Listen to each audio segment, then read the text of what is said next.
The assumptions of the things that contribute to neck dive are not necessarily always good assumptions. Hello, I'm the Bunn. Welcome to the channel. This is Baritone Obsessed. This is a show all about guitars that are a whole bunch longer for going a whole bunch lower. Hope all is well with you. Today we're talking about some kind of fun stuff. Baritone guitars and neck dive. Over the last few years, I've seen a ton of comments and conversations about neck dive. I had no idea what neck dive was, why people were concerned with it. I thought people were talking about setups, like bows in the neck or something like that. It's only since I've been doing this YouTube thing that I ever heard of it. Just want to take a second to thank everybody with me over at Patreon and YouTube memberships. These are the people who brought you this episode, and yeah, huge thanks to them. If you'd like to get involved, the links are down below in the description. If you've never heard about neck dive, it is when held from playing position and you let the guitar go, the neck dives down.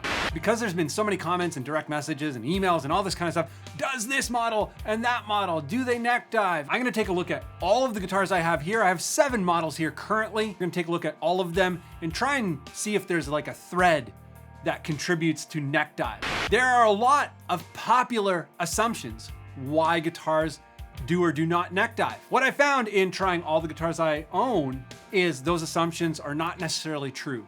And strap length has everything to do with it. Of course, there are way more than these 7 guitars out there on the market. If you go to my website, I have a list of all current models from 27.5 inches in scale all the way to 30 and beyond.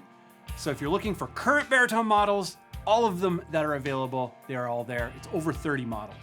I was really surprised what the best balanced models are and what the worst are. I'm using a nylon strap because there is the least amount of friction with a nylon strap. So hopefully that strap can slide freely on my cotton t-shirt.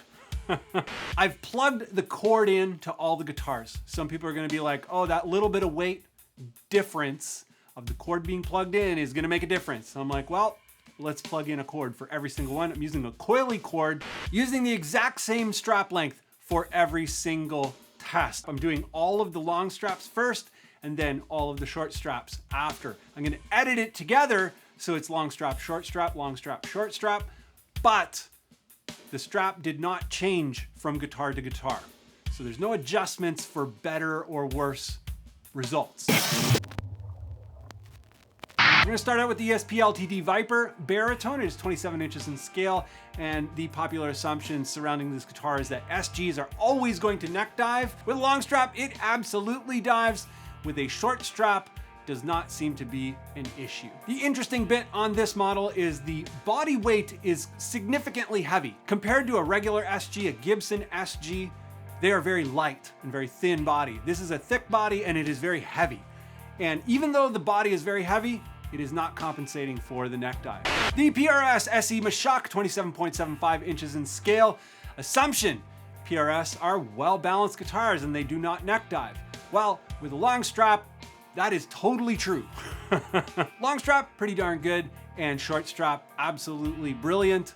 PRS, quite nicely balanced. There's really not much else to say about this guitar. It just works in any configuration in terms of neck dive. There is no neck dive. Moving along to the Ibanez RGIB 6, 28 inches in scale. The assumption is that RGs are really well balanced, and in long strap mode, not as good as I expected. Not terrible, but I expected it to be way better. Short strap, exactly what you would assume, perfectly balanced, and yeah, feels like a weapon. My RGIB 6 is a very light guitar, maybe because that body is really light, it has a little bit of a tendency to dive. The Warmoth Telecaster conversion that I did, 28.625 inches in scale, a little bit longer. Still, how well does the long strap do? It is terrible. In short strap mode is perfectly fine. The difference is massive from long strap to short strap. The interesting note on this guitar, besides it being a conversion neck and being longer than the guitar was supposed to be designed or whatever, this body underneath that pickguard is a lot of empty space. Not a semi-hollow, but there's a lot routed out of it. The Gretsch Jet Baritone, it is 29.75 inches in scale. The assumption is that Les Paul shapes or LP shapes balance terribly, that they neck dive. That is the idea that's out there. In long strap mode with the Jet Baritone, we get a really nicely balanced guitar. Very surprising. And then in short strap mode, totally good as well, of course. Of note with this guitar, maybe the Bigsby, maybe there's more weight out on the back end of this guitar. Those of you with a fixed bridge model, let me know if that makes a difference. Longer still, we're going up to 30 inches in scale, the Ibanez SRC6. The assumption here is that the longer top horn is gonna balance this guitar really nicely. In long strap mode, this is not the case. It's terrible. Very surprising. And then moving to short strap mode, totally decent. Maybe it dives a tiny bit, but I don't know, nothing to care about. I think it has something to do with the angles of the construction of the guitar, and that's why it's not balancing out. But very surprised because that long top horn. Last on the list is the Fender Squier Jazzmaster Baritone. It is 30 inches in scale, very long again, and longer than the SRC6. The SRC6 is very compact, the most compact. This is much longer. A popular assumption with Jazzmasters is that because the top horn is a little shorter, and especially this model, the neck is way long, maybe it's gonna dive. Happy to report that in long strap mode, it's quite nice. And in short strap mode, it's really good. Not much of note with this guitar other than maybe the body is just so big. It seems this body is bigger than an average Jazzmaster body. And that might have a part to play in it being more balanced. Which one is the most balanced? What's the verdict? Seems if you're a short strapper, nothing really matters. If you are a rock and roll long strapper, you might run into problems here. It's gonna be best to try before you buy. Best of the long straps. So most surprising was the Gretsch LP shapes. The assumption is that they're gonna dive. This does not dive at all. Maybe like half an inch. Like it's, I don't know, it's awesome.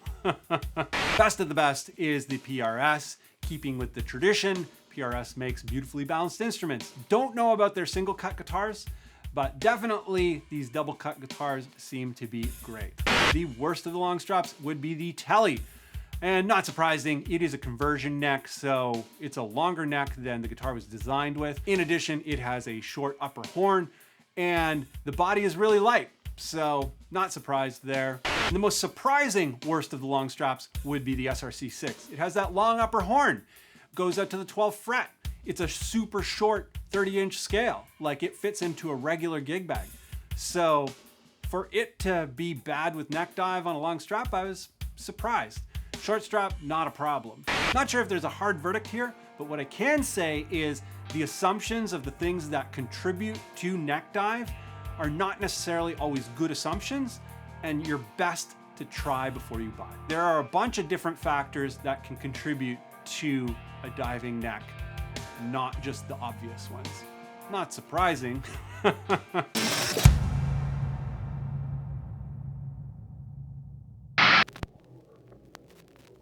Thanks again to everybody with me over at Patreon and YouTube memberships. They are the people who brought you this episode and many others. Thank you very much to everybody who has ever been with me at either of those places. There are other ways to get involved with the Bunn. There is merch, there is music for download and stream. There are assets to use in your own productions. So yeah, check all that stuff out. It's in the description down below. Otherwise, thank you to everybody who has ever helped out in any way, ever. Very curious if you've ever heard of neck dive, if you suffer from neck dive. Are you a long strapper, a short strapper? What's going on? Let me know down in the comments down below. I'm unaffected by this. I'm a higher strapper, a nipple rider. Even if I was a long strapper, I don't think I'm the kind of personality that would care about neck dive. If you are that person, let us know down below and let us know some of the things you've learned about kind of buying guitars and navigating that world. What seems to be the cure-all or the best practice in terms of shopping for guitars, buying guitars, and ending up with something that's decently balanced? Let everybody know in the comments down below. That's it for this one. I hope you liked it, and I hope to see you in the next one.